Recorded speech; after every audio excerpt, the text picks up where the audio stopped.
ഈ വീഡിയോൻ്റെ അടിയിൽ നിങ്ങളൊക്കെ ഒന്ന് കമൻറ്റ് ചെയ്യുക. തമ്പനയിൽ കണ്ട മാതിരി കല്യാണം കഴിഞ്ഞ് 5 വർഷമായിട്ടും കുട്ടികളില്ല എന്ന വിഷമം കൊണ്ട് ഒരു യുവാവ് ഒരു മന്ത്രവാദിയെ സമീപിക്കുകയും ആ മന്ത്രവാദി ഒരു ജീവനുള്ള കോഴിയെ നീ വിഴുങ്ങുക എന്നാൽ കുട്ടിയുണ്ടാകും എന്ന തരത്തിൽ തെറ്റിദ്ധരിപ്പിച്ചുകൊണ്ട് അത് വിശ്വസിച്ച് ആ യുവാവ് ഒരു ജീവനുള്ള കോഴിയെ വിഴുങ്ങുകയും അത് തൊണ്ടയിൽ കുടുങ്ങി പാവം ആ യുവാവ് മരണപ്പെടുകയും ചെയ്തു. ഇത് നടന്ന സംഭവമാണ്. കഴിഞ്ഞ 2 ദിവസങ്ങളായിട്ട് എല്ലാവിധ ന്യൂസ് ചാനലുകളിലും വന്നിട്ടുണ്ട്. ഇന്നത്തെ കാലത്ത് മന്ത്രവാദികളെ വിശ്വസിച്ച് അവരെ അഡിക്റ്റായി ഒരു വിഭാഗം തന്നെ ആളുകളുണ്ട്.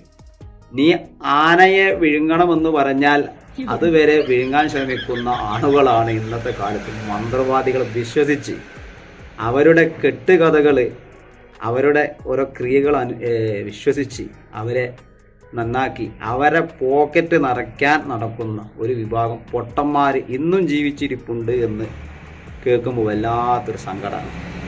ഇന്നും കുറച്ച് ആളുകൾ മന്ത്രവാദത്തിൽ വിശ്വസിച്ച് ഇന്നത് അവിടത്തേക്ക് ചെയ്താൽ അത് നടക്കും, ഇന്ന സംഗതി ചെയ്താൽ അവൻ അങ്ങനെ ആകും എന്ന തരത്തിലേക്ക് വിശ്വസിച്ച് മന്ത്രവാദികൾ അവരെ കുപ്പിയിലാക്കി. ഇന്നത്തെ കാലത്ത് ഏറ്റവും ടോപ്പ് കൊള്ള, ഏറ്റവും ടോപ്പ് പൈസ സമ്പാദിക്കാൻ കഴിയുന്ന ഒരു മേഖലയാണ് മന്ത്രവാദികൾക്ക് ഇന്നത്തെ കാലത്ത് ആഭിചാര ക്രിയകൾ ചെയ്തു കൊടുക്കുന്ന ആളുകൾക്ക് ഇന്ന് വലിയ തോതിലുള്ള പണം സമ്പാദിക്കാൻ വേണ്ടി സാധിക്കും.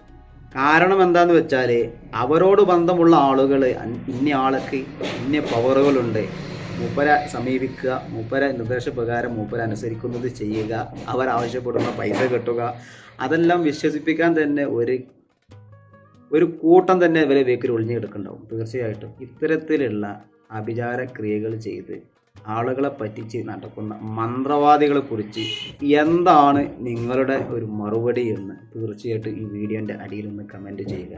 ഇതിപ്പോൾ ആനയെ വിഴുങ്ങണമെന്ന് പറഞ്ഞാൽ അതുവരെ ഒരു കൈക്ക് നോക്കി വിഴുങ്ങാൻ ശ്രമിക്കുന്ന ഒരു വിഭാഗം ആളുകൾ ഇന്നും നമ്മുടെ നാട്ടിൽ ജീവിച്ചിരിപ്പുണ്ട് എന്ന് കേൾക്കുമ്പോൾ വല്ലാത്ത ദുഃഖം തന്നെ. തീർച്ചയായിട്ടും ഒന്ന് കമൻറ്റ് ചെയ്യുക. വിലപ്പെട്ട കമൻറ്റുകൾ പോരട്ടെ. ഓക്കെ.